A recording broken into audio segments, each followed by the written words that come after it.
FB তে এক বড় ভাই পোস্ট দিছে ইন এ রিলেশনশিপ উইথ তার জিএফ এর আইডি। আমি ভুল করে হাহা রিয়েক্ট মারছি, ভাই তো চরম খেপেছেন। আমি বললাম সরি ব্রো, ভুল করে দিয়ে ফেলেছি, কিছু মনে করবেন না। বড় ভাই বললেন আচ্ছা ঠিক আছে, পরের বার যেন এই ভুল না হয়। 2 বছর পর ভাইয়াটা আবার পোস্ট দিছেন ইন এ রিলেশনশিপ উইথ ওনার নতুন গার্লফ্রেন্ডের আইডি।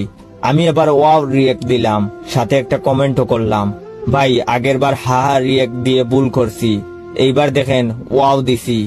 এইবার ভাইয়ার জিএফ তো রেগে আগুন, ভাইয়ারে মেনশন দিয়া বলতেছে ওই কুত্তা তুই আগেও প্রেম করছিলি। ভাইয়া বললেন ইয়ে মানে কই না তো জানু। তারপর মেয়েটা বলল এই কুত্তা তুই না কইছিলি আমি তোর প্রথম প্রেম। তখন বড় ভাইয়া তার কমেন্টে রিপ্লাই দিয়ে বলল তুমি তো আমার প্রথম জান, বিশ্বাস করো। তখনই মেয়েটা বলল তোর লগে এখনই ব্রেকআপ, যা কুত্তা আর ফোন দিবি না, তোকে এখনই ব্লক করলাম। করে মেয়েটা বড় ভাইকে ব্লক দিল।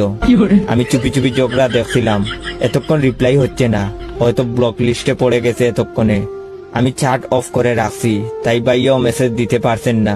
এর কয়েকদিন পর দেখলাম পোস্ট দিছেন ম্যারিড উইথ উনার বউয়ের আইডি। নিচে আমাকে মেনশন করে বলেছেন ভাই এইবার আর কোনো রিয়েক্ট দিস না প্লিজ। আমি ভাবলাম রিয়েক্ট দিতে না করছে তো কি হয়েছে, কমেন্ট করতে তো আর না করেনি। আমি লিখলাম ভাইজান গত 2 বার রিয়েক্ট দিছি, এইবার এমনিতেই দিতাম না।